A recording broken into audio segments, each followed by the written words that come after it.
Li Yi, climbing the wall at Shouxiang by night, hearing a flute. Below the peaks at Huile, the sand is like snow. Outside the walls of Shouxiang, moonlight like frost.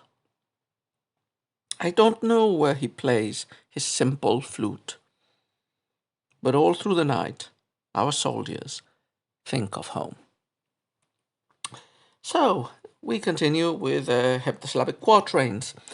This one specifically is by Li Yi, and he is a poet we've encountered before. If you remember, he has a total of 3 poems in this anthology. This one is the last one. And we've already seen the other 2. One of them was a regulated poem, a pentasyllabic one, about a brief but happy meeting with his brother-in-law.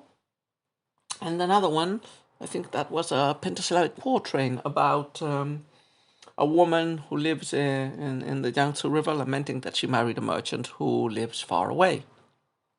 I think we already explained the biographical background of Li Yi in those poems. Very briefly, to recapitulate, he is basically a mid-Tang poet. He mainly flourished under the patronage of Emperor Shenzong, the great emperor of the Tang Restoration at the beginning of the 9th century. And he served in a lot of military posts in the frontiers, which probably goes to explain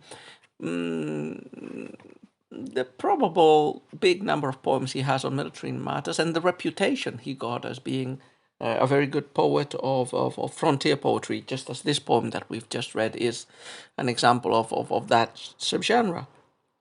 And, well, he mainly had some middle, low, even middle posts at the court, including director of the Palace Library, supervisor of the Academy of Scholarly Worthies, and actually his greatest posthumous fame, as I think we've already mentioned, does not come from his poetic abilities, actually, but from a reputation of being a cruel and unfeeling husband because of a fictional story, probably partially fictional, written in the 9th century, based on his life and using his name, the story of Huo Xiaoyu.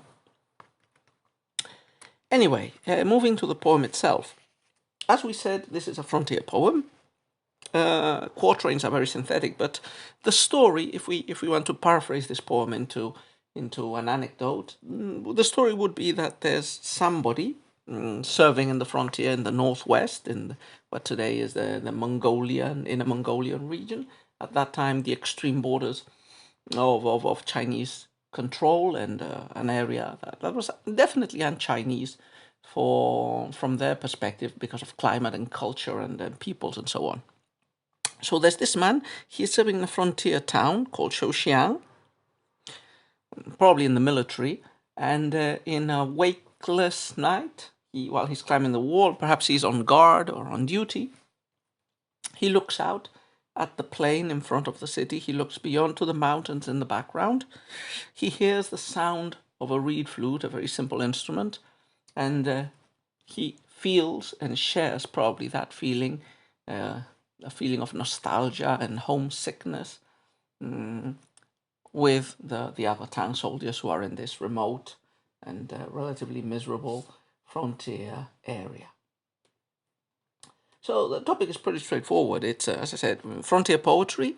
It includes a very short description of the geography, and especially of the alien character of the geography in these frontier regions, which is something that usually appears in frontier poetry, and includes homesickness as an important, as the main topic, really, more than the description of the life at the frontier. Okay, as usual, let's take a look at the poem couplet by couplet. Before that, the general construction, I think, is pretty effective. So this is a quatrain, 4 lines.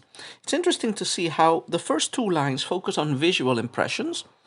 Then the 3rd line, which generally introduces a change of direction in a quatrain, introduces an oral impression. And finally, the last line is the only one that explicitly states feelings of homesickness. Like most Tang poets, though, the descriptive part of the poem, especially the first couplet, but also the first three lines, all the descriptive part of the quatrain, already is connoting feelings indirectly, as we will see when we comment each of the couplets.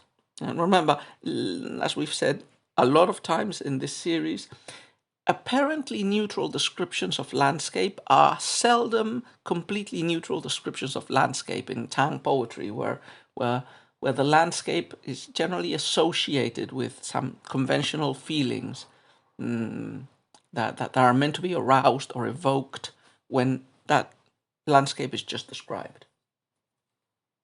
Okay, so first couplet. Below the peaks at Huile, the sand is like snow. Outside the walls of Shouxiang, moonlight like frost.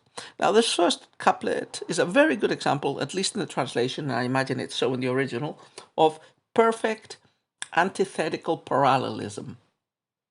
So, in Chinese poetry, especially in the regulated poems, some couplets have to be parallelistic. So that means that every character in the first line is mimicked by a character in the second line. The characters generally have the same sort of role, like a character for a noun in the first class is a character for a noun in the second line, a character for a verb in the first line is a character for a verb in the second line.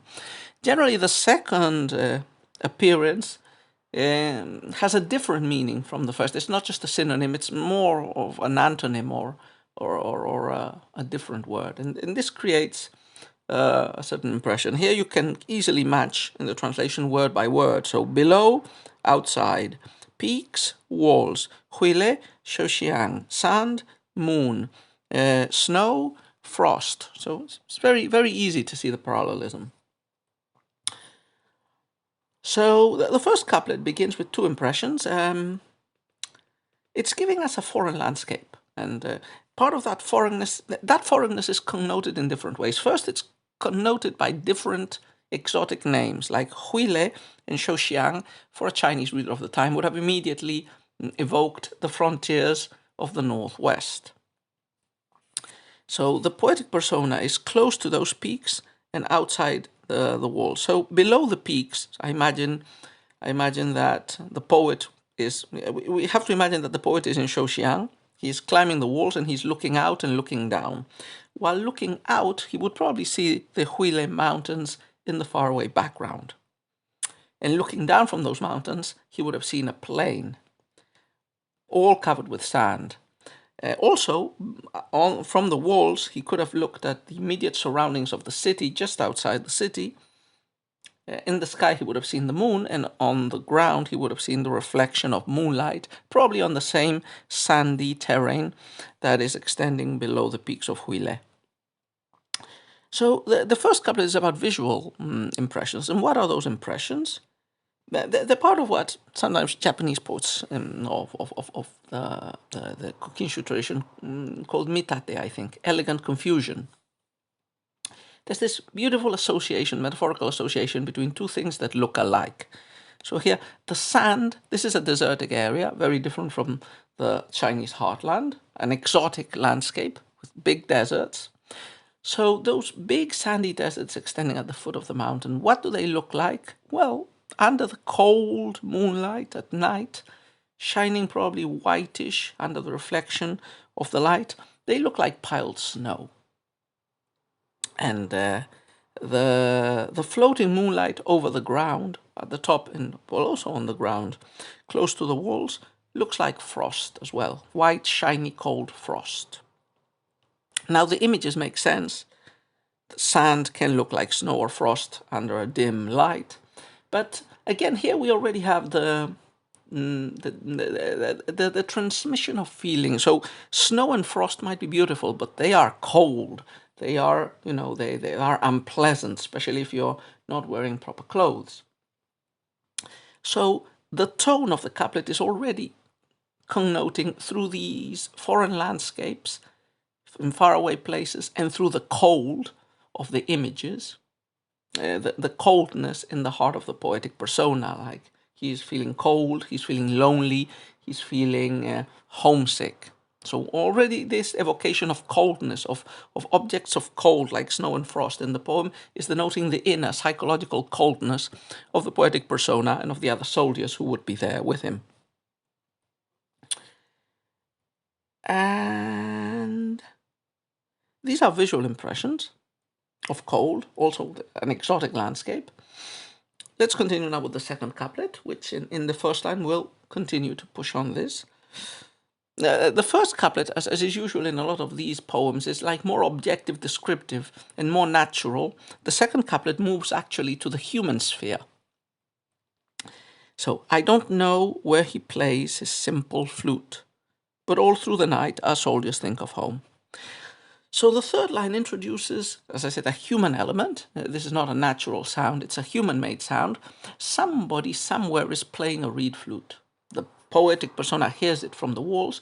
It might be, we don't know where the flute player might be. He could be in the city, maybe he could be in a beacon tower or a watchtower, one of those surrounding the city of Shouxiang. Probably a lonely soldier playing a ditty or a home tune to pass away the night in which he has to be guarding the frontiers. So this sound is just floating in from somewhere. It's not easy to see where. And what effect does this sound, along with the previous sights, have? That is explained to us in the last line. But all through the night our soldiers think of home. The combination of the sights and the sounds of this area have as an immediate consequence, are the cause of a certain consequence, which is nostalgia, homesickness. Both the poetic persona and the soldiers who are wakeful at night, maybe they're also on duty at night, but anyway, all through the long night, with these sounds and these sights, the soldiers languish for the home, the family, the land that they've left far behind because of their military duties. So yeah, pretty well crafted and very representative piece of the sort of frontier poetry that we've already encountered also in this anthology before.